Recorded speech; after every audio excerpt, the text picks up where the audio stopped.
Hello, welcome to Deeper Than Dogma. Tonight we are going to be talking about the end of the world and why it's a good thing. Um, Currently, right now, 40% of Americans believe that we are living in the end times, that we're not going to see the next millennium, the next century, sorry. Uh, in the past, there have been almost 100 end time predictions that have yet to come true, obviously, but there are still people around that are keep on predicting the end time coming. Some even in this community have predicted that the end times will come in September. So, with so many people that are convinced that the end is near, what can we expect to see, and why should we be happy about this? So, to talk about this today on our panel, we got Aaron Volunteerist, Benny Ocean, Chris Mowdy, Floyd, Nate, Peripheral Prophet, Scott, Seamus, and myself. So I think to start off, I'm just going to throw this over to Peripheral Prophet, and we're just going to talk about basically eschatology, what it is, and um, well, let's start off with what it is. So Peripheral, go ahead.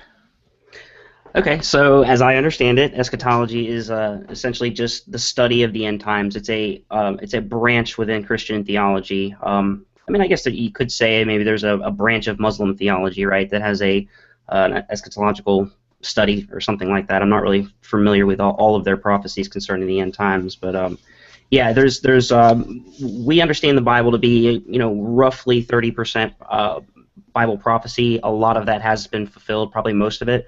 A lot of it concerning Christ, and the rest of it, whether it be the Old Testament or the New Testament, concerns the second coming of Christ and the events surrounding it, and that's what I study primarily. Yeah, I like to add that many religions have an eschatology, just not Christianity. Right. Islam, Judaism, a bunch of others. So it's just basically end times and history. It's part of a religion's theology. And Yeah. and even non-religions like the School of Jazz and music. I mean, Ella Fitzgerald eschatologized over anything, and Scatman Crothers. We're talking about the same thing, right? I did want to point out with what they're looking for in Judaism regarding the coming of the Messiah, or the same appearing that we're waiting for. The Jews are looking for the first coming of Christ, essentially, not even knowing him as Jesus, but they're waiting for him to come. Whereas the Christians call that the second coming of Christ. So I guess let's start off with the first question here, just to the theists on the panel here, is what are your views on this? Do you guys believe, and like the 40% of Americans, do you think that we are currently living in the end times? I don't. I'm happy to hear that. Yeah, okay. I believe that the end times were going on.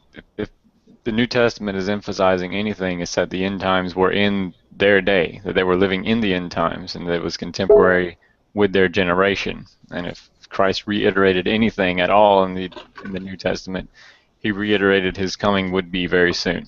And Great. It's found all over the place. Yeah, I'm just going to stop you there, Aaron, just because I want to go into that as well. But just on your view of the end times here, we'll come back to that. But Peripheral, I'm just going to move on to you. What about yourself? Well, me and Aaron would have very, very different interpretations. Yes, Christ did use terminology like "coming soon," for example. From what people would probably perceive me to have a dispensational approach to eschatology. I'm not a dispensationalist, however. But when Christ said, "A day with the Lord is 1,000 years, and 1,000 years is one day," time for Christ is very different. His perception of time would be completely different from our perception of time. For him, not experiencing 1,000 years the way a human would, if for example, a human could live for 1,000 years, time would in fact be a lot quicker, or perceived as going by quickly when you're an eternal entity, I guess you could say. So there's other aspects of Scripture that I'm sure Aaron would appeal to, when Christ said, "There be some standing here who shall not taste death until they see the Son of Man coming." and in fact, there were people standing there that did see Christ coming in visions and things like that. So I think you have to take the whole of the context into account of Scripture in order to understand that fully. Yeah, let me clarify what a dispensationalist is real quick for anyone who doesn't get it. It's someone that takes disparate parts of the Bible to make a story congruent, to make a story fit. Can I ask a peripheral quick question about the days as 1,000 years? Sure. I'm just wondering how you interpret that, and also I'm wondering, for a timeless being, there isn't just a sense that God would experience time more quickly or more slowly, but that God would not experience time in the way that we do at all. So I'm wondering in what sense it makes sense to say that a day is as 1,000 years to God. Right, yeah. Well, first of all, this is being told to humans. I'll read the passage in 2 Peter, which is also quoting Psalms. It says, "But beloved, be not ignorant of this one thing."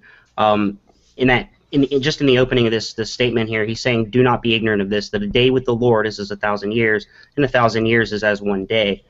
Like you just pointed out, and I thank you for that, because a lot of people you can't really divide 1,000 years by infinity, right? You would get kind of an infinite division. So we look at this kind of as an allegory for the perception of time from the human perspective versus from Christ's perspective. You know, the way I interpret that verse is that not that one God day is literally 1,000 years, but rather God simply has all the time in the world, so Right. to speak. He's not in any rush. But the way I deal with that is 2 Peter is probably one of the very last canonical books written. In the context of the chapter, people are actually mocking Christians, saying, "Well, where's Christ? You say he's going to be back. Where is he?" And I think the author is simply just kind of like backpedaling, saying, "Oh, well, God is all the time in the world." So, but I don't think that really resolves all the predictions made before that Christ was supposed to return soon in that generation. So I think it's just a post hoc excuse of why why Jesus hasn't returned, because the apostles were dying, or if probably 2 Peter I believe was written in the early 2nd century. All the early apostles would have been dead, and yet Jesus, being the first fruits of the resurrection, still hasn't come back, and so I think they're starting to make excuses of why he hasn't come back. That's my take on it. So, I think Peripheral probably might want to respond to that as well. But Nate, what are your views on the end time? Do you believe that we're currently living in the end times? Yeah, but that's relative. I mean, I could consider everything from when Jesus said that until now the end times. So Right. In the history of the cosmos, I mean, I really think we could probably say the end times could be, I don't know, 20, 30, 100,000, a million years. But yeah, I generally do believe this, whatever this is, qualifies as end times. Okay. Wow, end time is 1,000,000 years long. Wow. It could be. Well, unless I was cherry picking that, I did say in the history of the cosmos. So if we're talking billions of years, then a few million is not that big of a deal. Oh, yeah, I guess the Bible doesn't mean a whole lot to humans then. So, Aaron, as I think the only theist on the panel here that doesn't believe in kind of the end times as described in the Bible, there, you hold a preterist view. Could you maybe just kind of elaborate on that just a little bit? Yeah, it's not that I don't believe in the end times, it's that I don't believe that the end times or the eschatology was about the end of human history or about at the end of the church age or any of that stuff. I think it was the end of the Jewish age. I think it was always about the end of the Jewish age, and then you have this Messiah comes, then there's a judgment, and then there is a resurrection, and it all happens and establishing the kingdom all at once, one event, and not separated by 2,000 years or anything like that. And nothing about a church coming in and interrupting things and then resuming the same Old Testament stuff at the end. That's not understood. That literally is a post hoc explanation of we have this, we have the church come in, and then I guess it didn't happen yet, so I guess we're going to resume all the prophecies that didn't take place in the first century, and then have our literal 1,000-year reign sometime in our human future, which I don't think that's right. I think it was always about the destruction of the old covenant system, the destruction of the city Jerusalem, judgment on the Jews, the coming of the Messiah, the destruction of the temple, and establishing of the new covenant. So that's a brief overview. So I'd like to ask Aaron some questions. Sure. 1 second. So you still believe in end times, as in, like, there will be a sudden flash down, everybody's gone, moved on to the next type thing, but you don't think in our future? No, I don't believe. I believe the Earth will end, just because I believe in entropy. I believe the second law of thermodynamics says eventually the Earth will end. I also believe that we could have World War III and destroy ourselves, but it won't be anything about revelation. It's not going to be about anything in the Bible if that happens. Okay. Now, I know, Peripheral, you probably want to address some of what he said there, but we'll try to resist the urge for you guys to, pound on each other for an hour. So if you have any quick questions, go for it, and then we're going to move along to with the topic. Yeah, I just, Aaron, you believe Jesus Christ returned already, correct? Yes. And you believe there was a resurrection associated with that in 70 AD, correct? Right. Do you have any historical evidence to support this? I do not, but I shouldn't. I don't believe that the resurrection was about physical bodies rising out of the literal graves. How does the Christian church interpret the resurrection? Wrongly. They believe in a bodily, physical resurrection of people literally rising out of graves, which is, if you think about it, it's not even really coherent, and it's not what Paul talked about when he gave his doctrine of the resurrection. Yeah, because you get into people with the bodies that have fallen apart, people that have burned up, right, dismembered. I get that. I understand where he's coming from with that. I guess what I'm saying is, so as a Christian, holding to, I would assume that you would have something that in history has shown that a Christian has wrote, or something to the effect of, hey, this is when Jesus returned in the clouds, right? You don't believe in a 1,000-year gap or a 2,000-year gap in Daniel's prophecy. You believe in a 40-year gap from the time of Christ till the. So you do have a gap in your prophetic understanding. One more question. Can you give me an example outside of the two passages, or I think it's three passages, mentioning the 1,000 years as a day, aside from those, and then your interpretation of the millennium? Can you give me one example of a prophetic time frame that's associated in the Bible that wasn't literal? That wasn't literal? Correct. I'll have to think about it. Okay. I'll think about it. Yeah. All right. Sorry.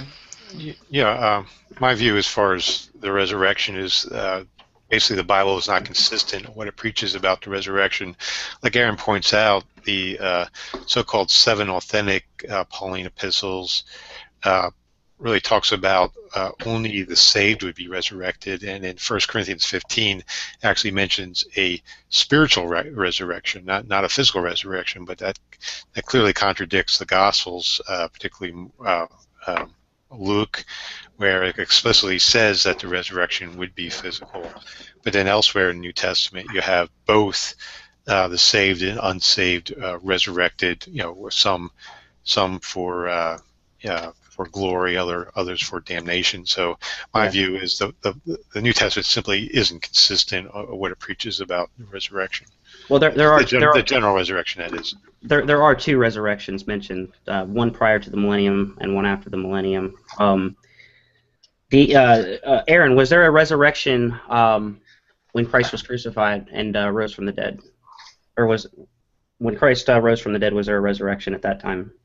If you're talking about the Matthew chapter 27 one, where yes, but that wasn't the eschatological resurrection.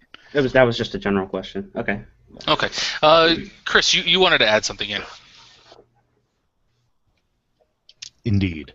So the question that I have for the theists that are on the panel is, so if we step away from actual scripture and we look at the idea of rapture, end times, apocalypse, doomsday, I don't really care what you call it, but I think that we all know what we're talking about, unless you have completely different definitions for all of those terms, which is a different conversation. But in the face of that, like human psychology, isn't selling an alarmist view of how the world is going to end quickly one of the best marketing ploys for a worldview or position that absolves you of sins so long as you adhere to and comply with what they have to say, such that this doomsday that's going to occur within your lifetime isn't really going to affect you as much as it's going to affect the people who don't believe the way that you will once you believe the way that that person thinks.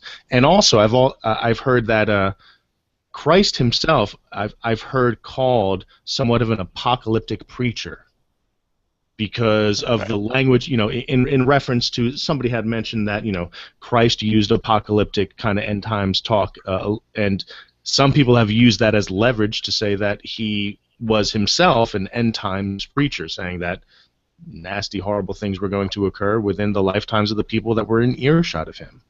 Okay, that's it. I'm done. Yeah, let me tag on with that also, since one of the points I wanted to make was pretty much the same. It's just that in sales, there's a sense that a salesman needs to create a sense of urgency. You create a need, and then you explain how easily and cheaply and conveniently you can fill that need. And preaching is no exception. There's no a reason why you go to stores and they say, today only. I used to work in the fitness industry, and almost every time you go to buy a gym membership, they're lying to you about the price. They're almost always lying about the price. It's almost always a deal that they'll tell you is today only, but if you come back tomorrow, you'll get the same deal or maybe something better. And so it's the same thing with religion. You have to create the sense that your soul is in jeopardy. Like, you need to act now. Like, if you die today, like, that's not okay. But even like, a bus could hit you, but pretty soon the world is going to be all over soon, very soon. So it's just about creating the sense of urgency necessary to get people to make a purchase, so to speak. Yeah, they use it as a call for repentance. You must repent now. A call to action. Yeah. Yeah. Creating the demand, essentially. Yeah, I mean, Christians have been preaching the end of the world, ever since the first century. There's been one person after another predicting the end of the world, and even if you listen to like Billy Graham in his crusades in the late '60s, early '70s, he was making the same threats as well, that the end of the world could come any time. You need to repent now, and so forth. So they use it as a scare tactic, and now it sells. It's insurance. When you put it like that, Floyd, it's insurance. Yeah. You never know when you're going to get into a car accident. You never know when you're going to step into a pothole. Yeah. It's big money now too. I mean, look how much books Hal Lindsey has sold, and the Left from Behind series is very successful. So people are really starting to jump on the bandwagon. Ray Comfort actually. He preached that the end of the world is coming, and he went on the lecture circuit. So I'm sure he gets I don't know how many hundreds of dollars, or maybe even makes more. Well, I'm sure if the end was coming, he wasn't asking for any money. Yeah. Yeah, I would say that any Christian, obviously I can't speak for the other faiths, but any Christian who's specifically marketing eschatology in order to capitalize on them, they're going to have their reward. And they'll answer to God for that. That's just why they're doing it. But then again, it's not my place to judge them for what they're doing. I think they're doing it for both. I didn't think they started out that way. I think they started out, believing, but they say, hey, well, I can make some money at this too. So why not do both? Why not make money at it? And I can take that money and use it for my mission as well. So and you can justify it as that. Sure. That way as well. I can't have a convo without Peripheral. bringing up G-Man on it, because that's where his preaching from the choir ministry actually gets its name, is end-time preaching. Yeah, that's the goal of his mission. Yeah. Well, I was kind of hoping I that don't know that I've Peripheral ever seen would talk a little bit more about why Tim LaHaye is wrong. What is who's Tim LaHaye? He's a preterist, I think. No. Listen, Aaron is distancing himself from Tim LaHaye. Just to give Okay. an idea. Okay. Yeah, he's How the author of the fringe Left Behind Tim series. LaHaye is. I've always been when I was on Christian forums, I was always accused of like, I guess, mimicking this LaHaye figure. I've actually never looked into who he is. I get Give me 10 seconds and I'll tell you exactly who he is. He's Sure, a go ahead. Christian. He's a Christian author who happens, and he's a preacher as well, who believes in end times, and he has used that motif to co-write a series of books called the Left Behind series, which was recently made into a direct-to-DVD series with Kirk Cameron, and currently is in theaters with a movie with Nicolas Cage. Okay, yeah, okay. So yeah, I don't agree with the conventional dispensational model for like the preacher of rapture, which is what the Left Behind movie was kind of about, right? It was that It's superhero Jesus. right. Well, I didn't see Jesus in the movie, but it was basically a really fantastic dispensational view that was kind of glamorized, I think, for TV. I do believe in a literal final 7-year period. I do not believe in the rapture the way that the dispensationalists are teaching. I do believe in a preacher of rapture, but that's a long teaching, and it's really, I mean, it's all scripture. It's right there for everyone to see. They use 1 Thessalonians, 1 Corinthians, for example, talking about the rapture of the church when that's actually talking about the second coming. I actually have a video on my page called it's called the preacher of rapture versus the preacher of rapture, where I kind of expose the fallacies in the dispensational model, which kind of leads Christians into this escapist mentality when the Bible clearly states that most of the church will in fact be left behind. So, sorry, Scott had a question for you here that he put in the sidebar, but maybe you could ask it out loud as well.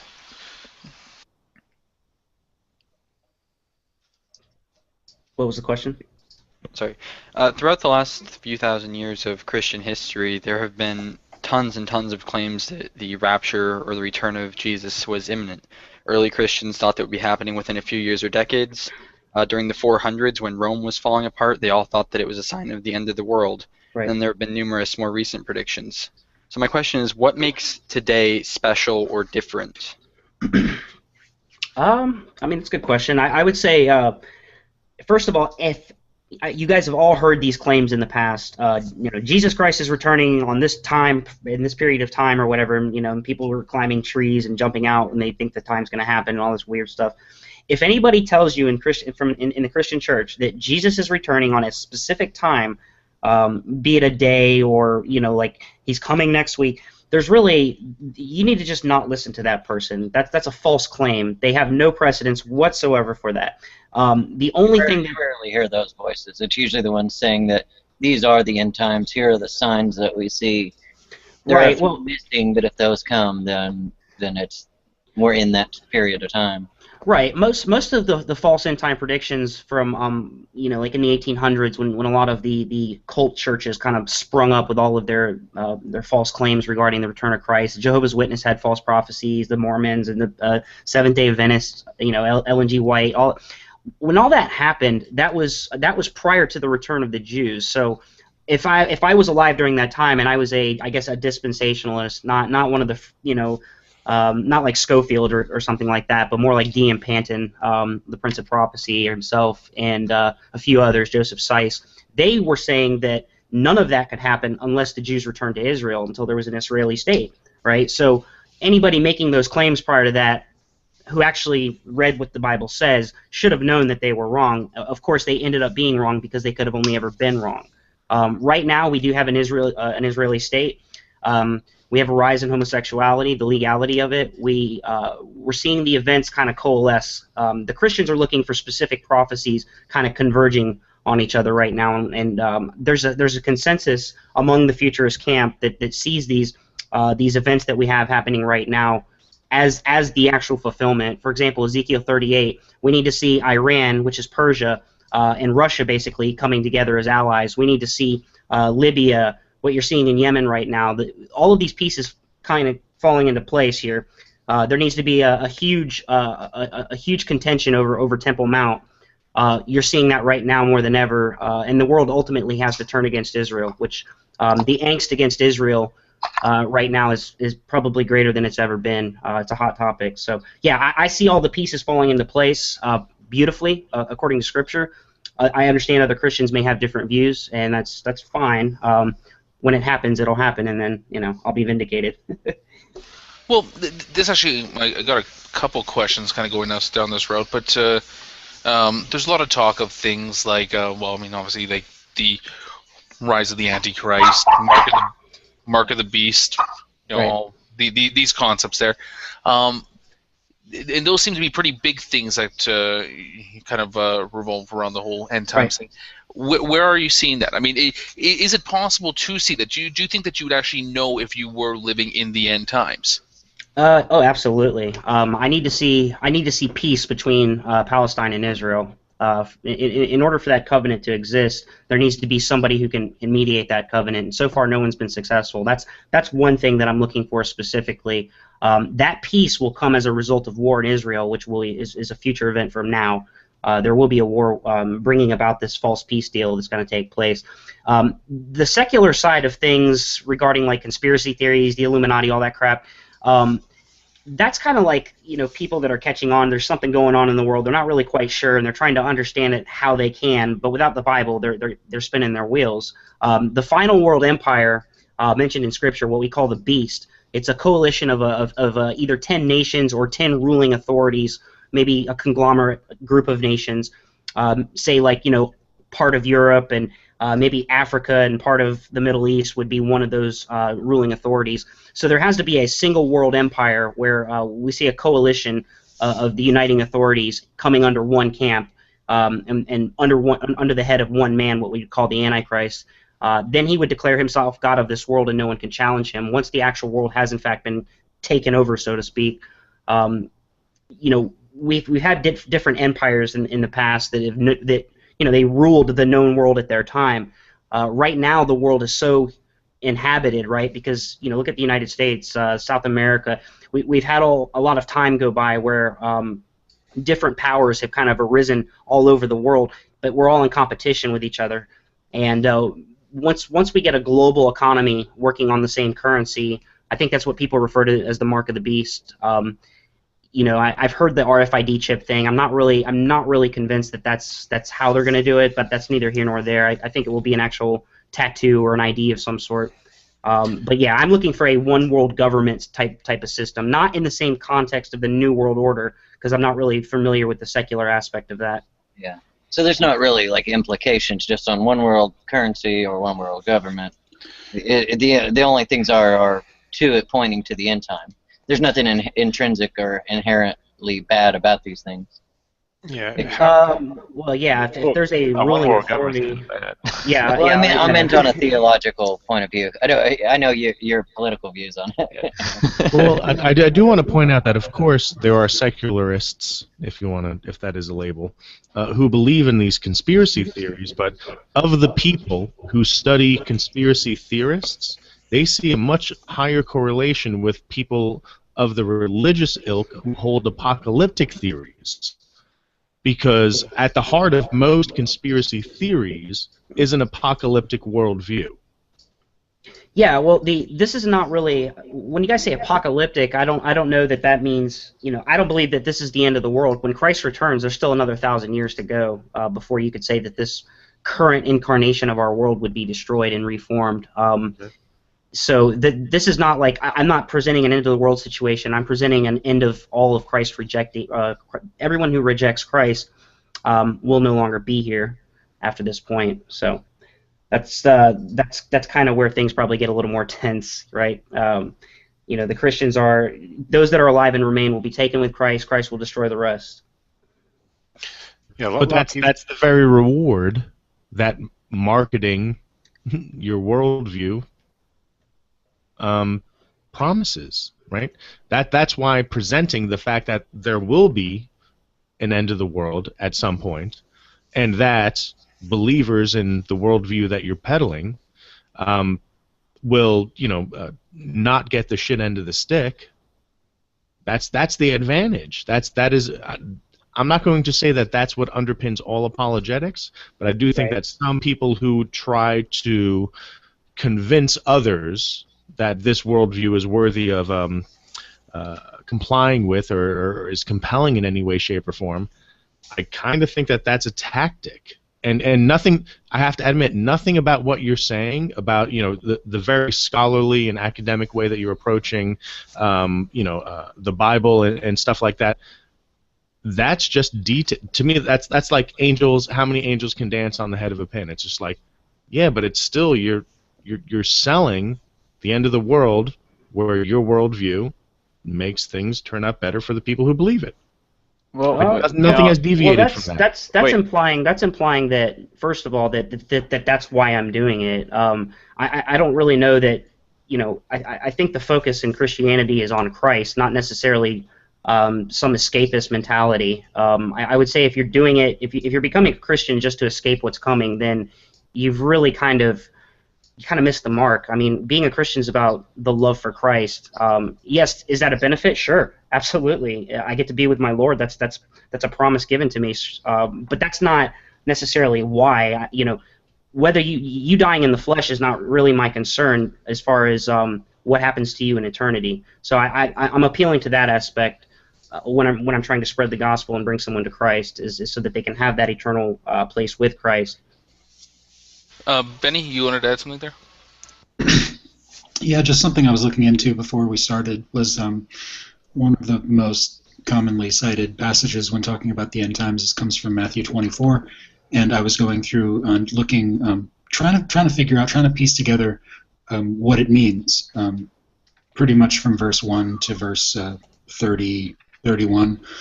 And I don't know if Peripheral, this is kind of a long question, but I'm not exactly sure where Peripheral is getting his information. I mean, I've heard a lot of the same things when I was in the church about the Antichrist and things like that, and it's sort of it's this thing in Matthew, and it's also comes from Revelation, and I think it's not in Matthew.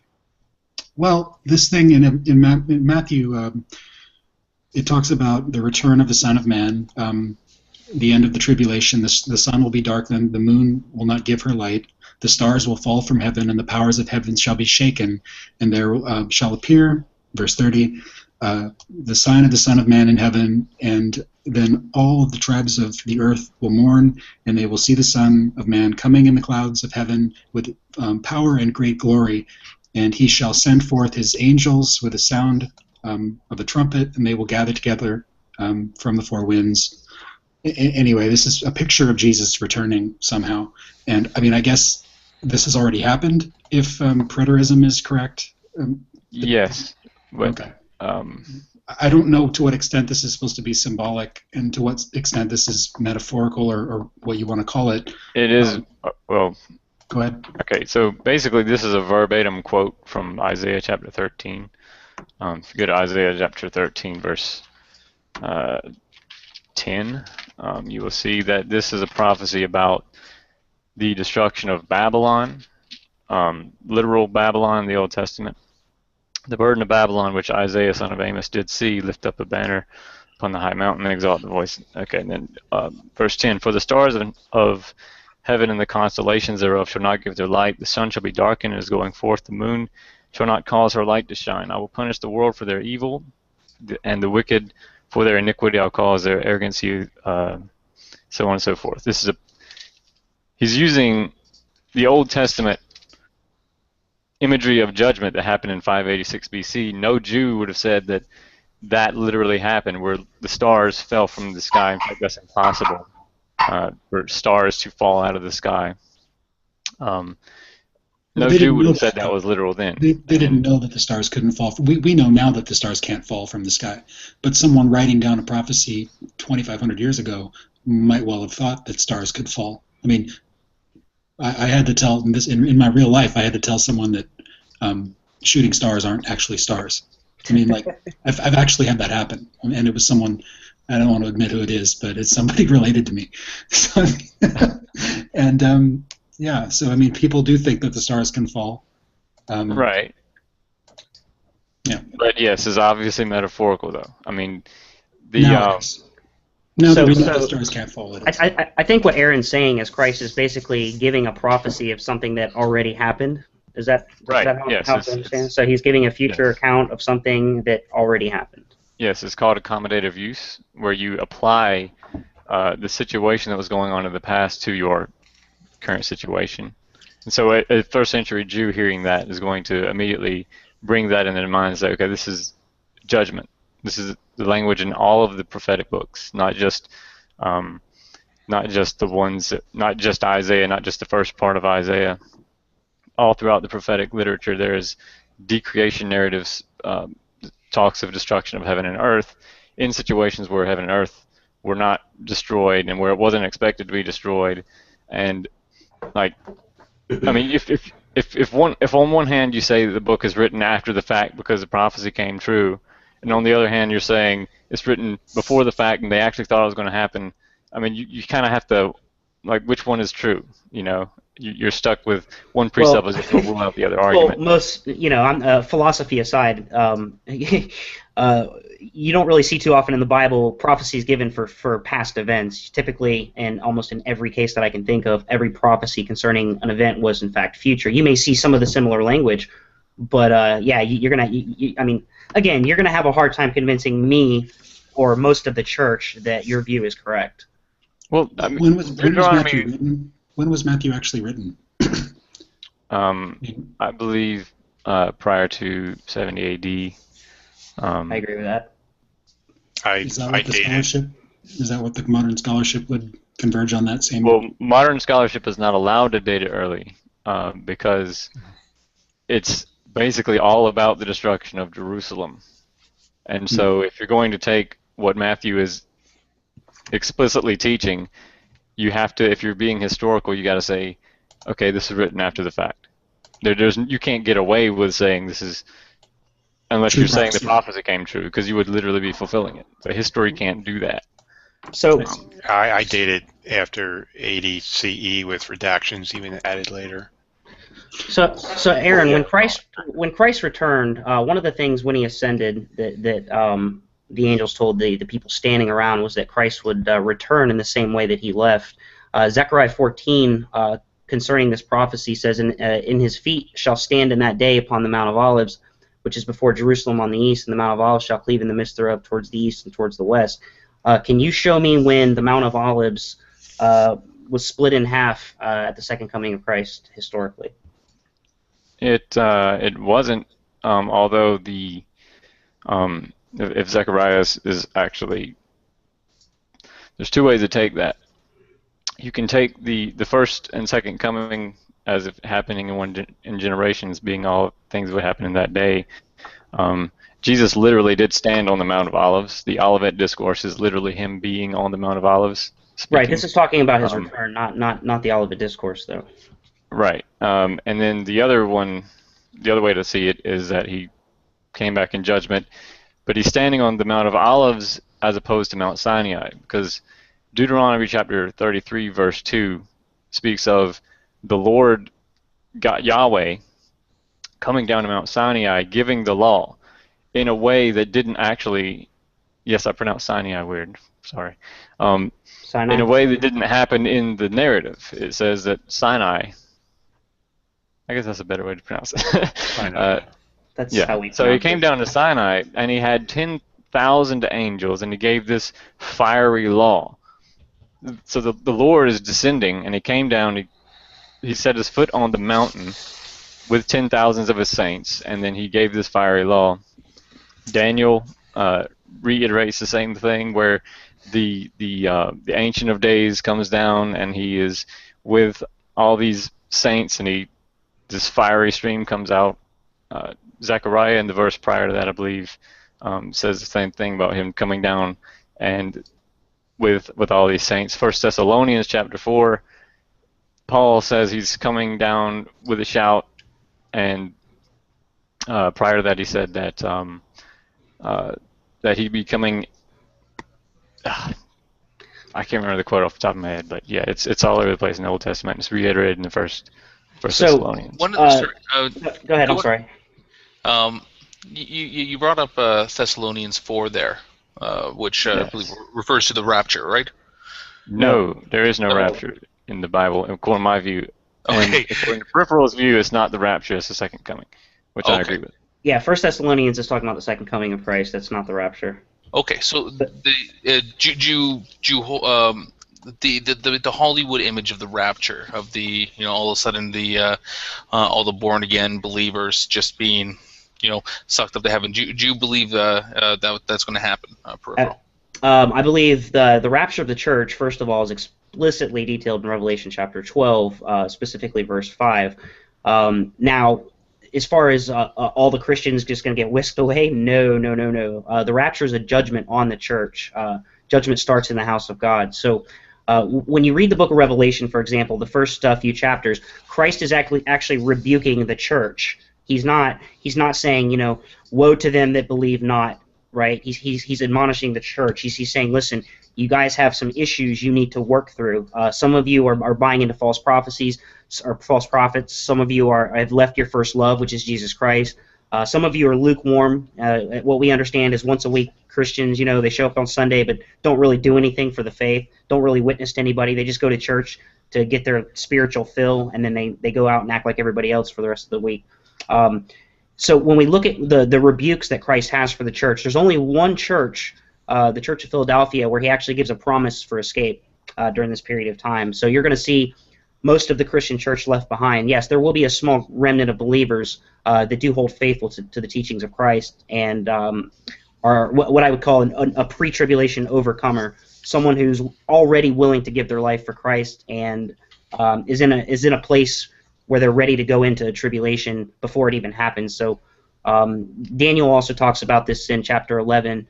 I think it's verse 33 off the top of my head, where he says, some of them with understanding will be tried and purified and made white until the time of the end, because it's yet for an appointed time. Now, what he's saying there in that verse is that, yes, there are going to be the saints that have this understanding, but they're not going to be taken out. They're actually going to be tried through this 7-year process in order to purify them and to bring them around to the truth and what it actually means to be a Christian. Okay, so no teleportation up to heaven. I don't know what the translation of the saints, how that'll happen. It could, I've heard, as far as just disappearing, simply being here one second, gone the next. I've even entertained the idea that people could just fall dead with their souls being taken. So there's, Yeah, I thought the Bible did say it like that the souls are what go to heaven as things are wiped out, and then the new earth, the second earth, and then your second incorruptible body. Right, flesh can't inherit the kingdom, so I'm not really sure how the rapture would take place. It would seem that if people go missing on a massive scale like that, that even the atheists would be like, wait a minute, that's not normal, right? So I got time after that, so it's even okay. The atheists. Well, no, I still have time after that. Right, yeah. So I think personally that when it happens, it'll be something that could, if people just say, for example, fell dead, then they would be able to explain that away, some virus, something, whatever, I don't know. 200,000 people have died in Syria, and nobody even seems to have a clue. So if a small group of Christians went missing, I doubt that the entire world would really even notice, to be honest. Yeah, considering most of the ones on YouTube will probably still be here. Yes. Anyway, sorry, Floyd, yeah, you wanted to add something in there. Yeah, I mean, like we talked about before, every generation has predicted that their time is the end of the world, and they interpret their scriptures the same way, and people do that with Nostradamus as well. They, people, read the 9/11 disaster, the 9/11 terrorist attack and Nostradamus and stuff like that, and that's what people are doing with that's the Bible, nonsense. Bible as well. Like Hal Lindsey, for example, in his late great Planet Earth, he stated that the 10 hordes of Daniel in I think Daniel 7:24, I think, represented the 10-nation European economic community. So he says, okay, what are 10 10 groups in my time. Oh, okay, it's the 10 European economic community. Okay, it must be talking about that. So it's simply just taking scripture, trying to see what's current now, and applying to that. My view, like books like Daniel and Revelation, they are apocalyptic writing, and that sort of genre was written at a time, at the time it was written, when a great suffering of people was taking place, and the purpose of writing those books was to assure them that the end of their suffering would come very soon, and their enemies would be destroyed, and it was meant to encourage the people at that time to remain faithful, because God was soon going to intervene. So all the events, I believe, that was written in those books were actually taking place during the time the book was written, and it should only be meant for that time. It's a mistake to take those books and then apply it to your own situation or even to the future. Yeah, I agree with Revelation there. I don't necessarily agree with Daniel. Right. Because he's literally saying, this part of my prophecy is for far off. Right. This is not for this time. Well, yeah, I mean, it appears, the book of Daniel, it appears that it was written, during the Babylonian exile in 600 BCE, but there's plenty of evidence to show that it was really written during 164 BCE. So, chapters 1 through 6 makes it, offers past stories of basically of heroic folklore, but then chapters 7 through 12 offer, so to speak, the times that are taking place during 164 BC with Antiochus 4 Epiphanies. It's really about what he is doing at that time to the Jewish people. I'm not actually opposed to that particular view on it. Yeah, I mean, he's persecuting the Jews. He put a statue of Zeus within the Jewish temple, and that's the abomination of desolation. Right. He actually banned circumcision and sacrifice to Yahweh. That's what I was talking about on the 70th week, the last 7 weeks at the 3.5 week point. That's when the sacrifices were banned, and then after he was actually killed, it was actually restored. So my view is the 70 weeks actually came to an end during that time. Yeah, Aaron actually would be contradicting himself to try to even entertain the Antiochus argument, because if he holds to Daniel's 70 weeks as being consecutive, and he admits that there was a break at the coming of Christ and then the final 7 years occurring at 70 AD, then for him to be able to say that, oh, well, that end of the 69 weeks or 70 weeks, whatever, took place at the time of Antiochus, he's literally holding two opposing period of times to be the same reference to the same period of time. That's a fundamental flaw.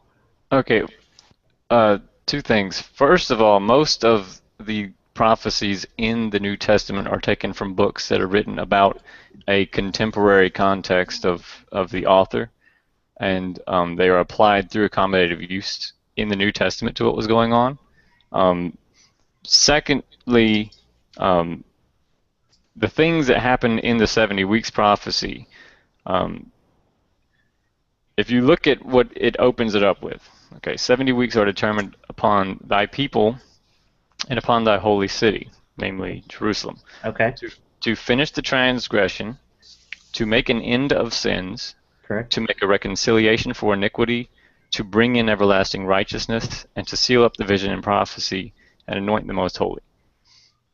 I don't see how anyone can hold that as saying 2,000 years after Christ, because these are all things that are messianic in nature. That's not the problem you have. The issue is you don't see how there can be a 2,000-year gap between the 69th week and the 70th week, but you actually posit there's a 40-year gap between the 69th week and 70th week. So regardless of the length of the gap, you still hold to a gap theory. Do you Right, not? because I don't take it as a literal time period. Well, If there is any basis to take anything as a symbolic period of time, it is 70 weeks of 7 years. right. Well, Yeah, 490 years altogether. right. So how can you hold, Aaron? How can you hold that the 483 years, the 69 weeks, which culminate in 26 A.D. with the arrival of the Messiah on the scene, right? How could you conclude that that could somehow or any way be associated with Antiochus, who neither destroyed the city or the temple? He merely defiled the temple. He didn't destroy anything. He may have maybe shook things up, knocked over some bowls or something, tore some curtains. I don't know, but certainly didn't destroy anything. How do you reconcile these issues? I can answer that. I'd like to hear from someone who believes they're a Christian. Well, I mean, Well, actually, Aaron, I'm going to let you just respond to this quickly, and then after that, I'm going to try to pull it back in here for a second. If you guys ever want to do a discussion about different interpretations of, I'd love to. I'd be more than happy to host that for you guys. But yeah, sorry, go ahead, Aaron. right, there are preterists who accept both, and there are preterists who reject it. I haven't looked into everything that is dealing with the view of Antiochus Epiphanes, but I know a lot of preterists who would say that, or just take it as a dual prophecy, I guess, but Right. to say that was something that was fulfilled then and then also fulfilled in the New Testament. I don't think that's an unreasonable interpretation. If Jesus is applying it to himself, he's bringing that context with it and saying this is going to happen in my lifetime. I don't see any problem with that, but yeah. Yeah. So, one of the things that I'm just gonna, like I said, try to rein it back in here for a second. And although I really do like the conversation, there are a couple more points we kind of want to hit on, and maybe if we do a post show of this one, we can bring this up as well. But what are the consequences to the talking about this? We've seen this before. That, like Scott's brought up, and like I kind of brought up at the beginning there, is that there have been dozens of end time prophecies within just Christianity.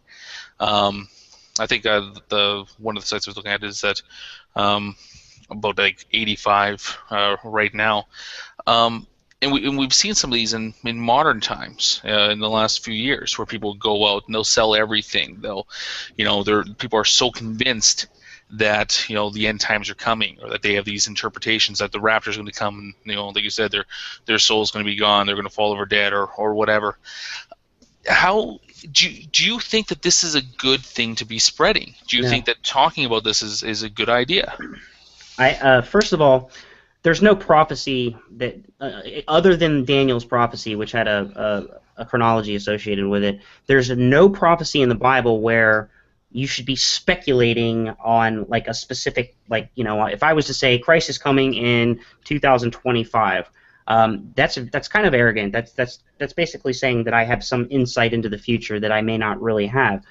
Prophecy is identified as it fulfills, right? So like I would never say we're in the Great Tribulation, or the Great Tribulation is starting, without seeing a covenant in Israel, right? So if I see a 7-year peace treaty happen in Israel, I'm going to be, my eyebrows are going to go up, and I'm going to say, hey, this is the covenant that we've been waiting for.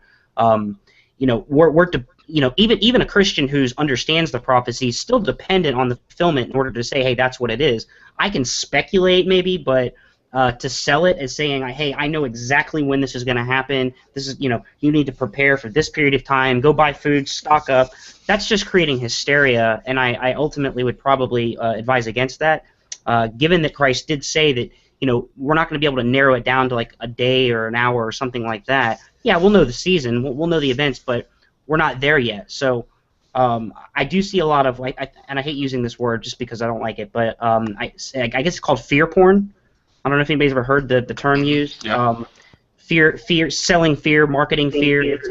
It's a hot topic right now. Everybody's kind of looking around at the events in the world, and they're buying into a lot of what people are saying. And there's on YouTube, for example, there's a lot of Christians who are making a lot of claims. There's a lot of non-Christians who are making a lot of claims regarding like some Illuminati conspiracy to take over the planet and force everybody to take an RFID chip and all that, which it's eerily reminiscent of what I'm hearing about in Revelation regarding the prophecy of the beast and the mark of the beast. But again, I would never say anything until it actually happened. I said, okay, this is it. So we're just as dependent on the fulfillment as anybody else is. And to be making a lot of these claims, that's really bold. And I probably would advise against it and just say, hey, be prepared. Yeah, you see this affect a lot of people, and one of the things that has me concerned too with the amount of people, including people in politics, that are convinced that they're living in end times here. That do you think that this affects policy? Do you think this affects how much they care about certain things, like climate change? Things that why bother caring? The world's going to be ending in the next 30, 40 years. I've been around and among fundamentalists my entire life, and I don't think I've ever heard any Christian talking about the end times or talking about global warming saying that I guess it doesn't matter what we do with the environment. Now, I'm not saying this doesn't happen, but I've never really heard anyone make the argument against some environmental policy on the basis of I don't think the world is happening, and so we're. But yeah, I don't think they come out and say it like worded like that. Right. It's more of just a general attitude, isn't it? It's just that this world is disposable, that we're getting a new one. Whereas if you don't hold that belief, then this is the only planet we have, and we're not going to get a new one. So it becomes more important to take care of the planet. Right. Well, as far as I go, I care greatly, and I'm a Christian. I think we are getting a new one. So it doesn't really matter what we do to this one, because from the modern Christian perspective, this world is screwed. I mean, this world is screwed. And so, it eventually will be consumed in fire and then replaced. And well, not if you're a premillennialist. Oh, okay. It depends on, there's going to be a 1,000-year reign of Christ on the earth on premillennialism, so they wouldn't have any reason to do that. An amillennialist could look at they look at that event as the end of world history, and so they would say, okay, this is the earth is about to be burned up with fire. Correct. And so, but amillennialists tend to be less, well.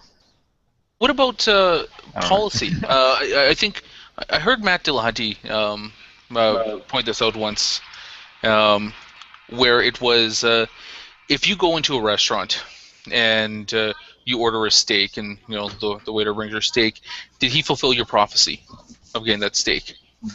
And this is one of those things too, is that you have the essentially the menu there. You have the things that are supposed to be happening in the end times. They have to be more than mundane claims. Do you think that? Do you think that that this is another thing that our relations with things like Israel, like the policies that we make? Do you think that we will that people work towards fulfilling these things because they think that there's no other way, or they think that they're required to? Is this affecting policy that way? It definitely is. I think that the modern Zionistic movement to get all the Jews back in that exact land mass, and then have so much military power going to the state of Israel, almost fostering. We're sending more money to Israel's enemies than we are sending to Israel. If Israel has enemies, which one could arguably claim the Muslim world is Israel's enemy, we're sending more money to their enemies than we are to the people that we're trying to protect. And so on the one hand, you might be able to look at it and say, this is shaped, at least to some degree, or in some degree, by a futurist interpretation of prophecy. But I don't think it all is, but I think largely you can say that foreign policy, especially American foreign policy, is surrounding Israel. It's all about Israel. You won't be elected president unless you support Israel. So I don't know. Well, one of the things that Peripheral Prophet put in the sidebar here is that, from his interpretation, is that we'd have to turn on Israel in order for the prophecy to be fulfilled. Now, that's a huge thing right there. Is that let's say Revelation is wrong. Let's say that the people that are in power now are the architects of this, and they view this as like, okay, well, we have two choices here in a situation where we could support Israel, or we could turn on Israel, whatever. Now, even if this isn't end time, that Revelation isn't true, let's say Christianity is false, that policy itself can still result in a lot of destruction, a lot of terrible things happening. So I mean, the entire preaching end times, or the entire trying to prophesize this end times thing, I view it as a very detrimental thing that to politics and the policies that we can form because of it.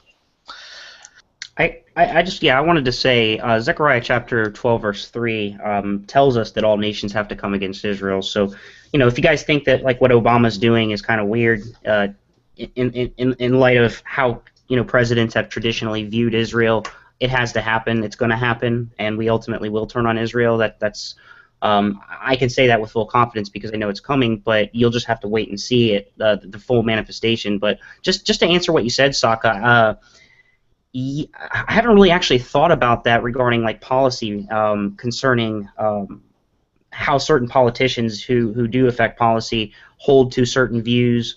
I remember something not too long ago where Vladimir Putin said that he wasn't going to push for like the legalization of gay marriage because that was a sign of the end times or something like that, right? So there's an example of his subjective view of prophecy, affecting gay marriage, for example, not necessarily affecting like some kind of end time movement, but there's the idea there that I think kind of what you're talking about.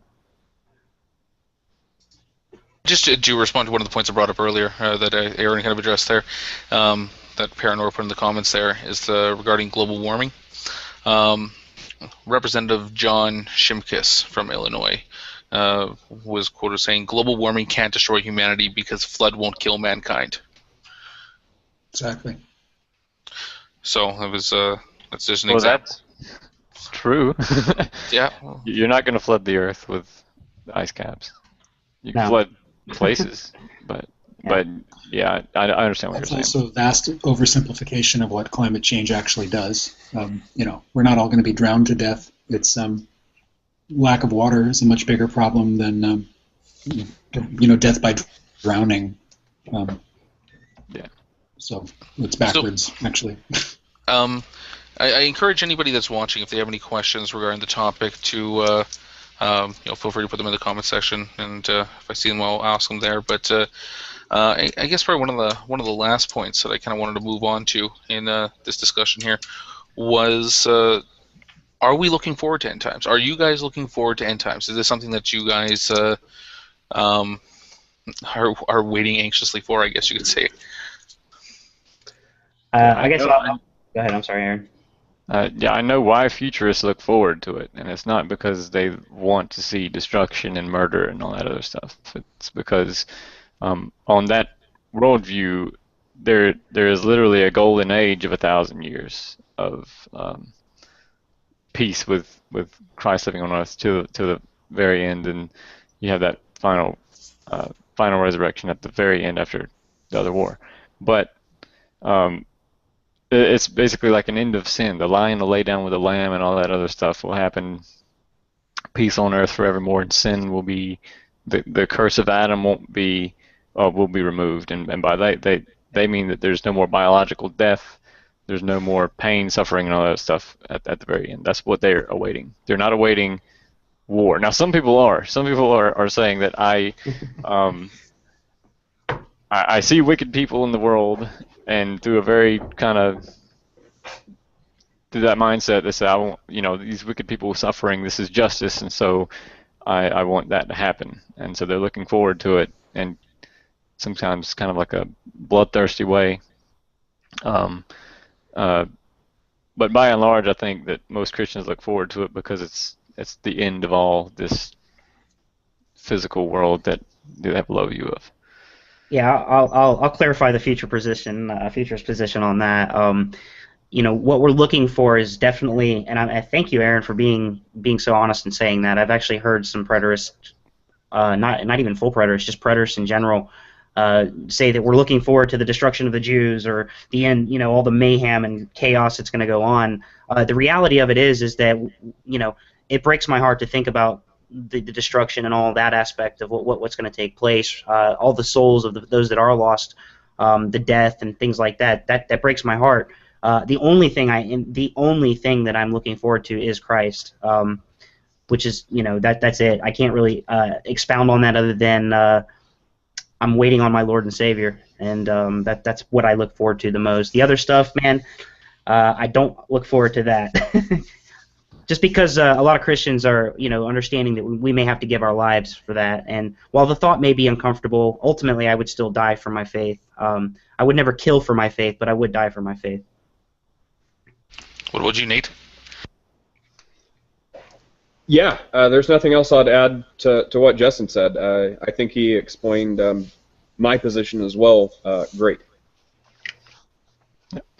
Now, I'll be fair though. I was being charitable. I do think futurism is dangerous. I think people literally die over this, and I don't think it's something to be messed around with. But on the character of the individual Christians, I don't think they're sick people that are just bloodthirsty and most 40% of Americans believe are living in the end times. Not 40% of Americans are not bloodthirsty, evil people who want to see people die, and so that's an important point to make, I think.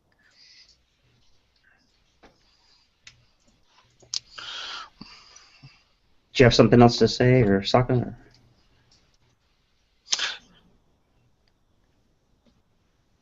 I'm prophesying that someone will eventually speak. Okay, I'll say one more. Sorry, I was muted. Sorry. I'm just like, what the hell? Why is everybody talking over me right now? This is you guys are all rude. I'm about to kick everybody from the room. No, that was great. Thank you guys very much for that. Right on. As we're kind of discussing in the side chat there, is I don't think that we brought enough crazy, unfortunately. But I do really appreciate what you guys have contributed for this, so that's great. Thor's joined us here. Did you have anything you wanted to add to the current topic? Not really, guys. You covered it all very well from my side, Sokka. Okay, so I'm going to give the opportunity just to everybody, just if you have any kind of like last closing things to say, just kind of on the topic there. Feel free to do it now. We'll start with Aaron and work our way across that way. Yeah, I really don't. I don't know what to say, actually. I was hoping we'd go into more the actual stuff of Revelation, but I understand that for most people, when they read the book of Revelation, when they hear it, it's like a whole bunch of like dramatic imagery, and they don't know what it means. It's almost like a weird dream somebody's had. In fact, that's literally what is going on. You have, John is being led around and given visions of different things in a cyclical fashion. But so most people don't like the details of Revelation. But anyway, whatever. Somebody just speak. Well, I mean, I'm glad you brought that up, just with Revelation there, because it is trippy. It's there is a lot of imagery there, and I've heard everything from that to people that will endorse like literal seven-headed dragons or whatever rising up from the ocean to the hidden symbolism that this passage right here, they're actually referring to F-22 Raptors. Right. Like look at the definition. 6 wings. Here's a picture of an F-22 Raptor. How many wings do you see? Huh? Yeah, exactly. It also predicts TV as well, because it says the whole world will see Jesus coming. Well, how can we see the whole world coming? Well, if it's televised on TV, right? So Revelation predicts TV. There is actually a camera set up where they think Jesus is going to return and all that runs 24/7. I guess I don't subscribe to that network. There's probably an internet site for it. I'll have to dig it up. I think that I think me and Aaron should set up something like you said, Sokka. I think me and Aaron should set up a discussion. I'd even bring Floyd into it if he wanted to be part of the discussion, just kind of bring his views in, where we actually go into some of the. I don't know. I teach the Book of Revelation. I've decoded probably 80% of it. I would like to explain how I've done that with the Old Testament. All the imagery is all. Basically, it's all basically, if you want to understand Mystery Babylon, you got to know who the original Babylon was. If you want to know what the Jezebel spirit means, find out who Jezebel was in the Old Testament. The woman and the man-child is reminiscent of Israel and the I could go all day on what this stuff means. It's not hard to figure out. You just gotta you gotta have a knowledge of Scripture to really truly get it, and that requires a lot of study. So I've been doing this for 2 years now, studying probably 10, 12 hours a day when I'm not on here really, yeah, it's very, very intensive, and I'd love to have a discussion on it. Yeah, I would like that. Okay, well, we'll set that up. If you guys want to, we can host that here because it'd be interesting. I mean, the imagery of Revelation is interesting. I will say that, but I mean, the interpretations that you can grab from that, and the interpretations that I've heard from that, where like Floyd brought up that it predicts TV. I've heard it predict microchips. I've heard it predict predict so many things that I read the passage afterwards. I'm just like, I'm not quite sure how you got there, but great, that's awesome. But yeah, I think it'll be neat. Yeah. Great. Ben, you have anything to add before we go? Yeah. Boy, this could go in so many different directions. I mean, like I said before we started, I started reading Matthew 24 before we got started, which is one of the verses from the Gospels that talks the most about what we're to expect. And I realize that if you go to any one location in the Bible that seems to talk about the end times, you don't get the sort of modern day picture that we have of what the end times are.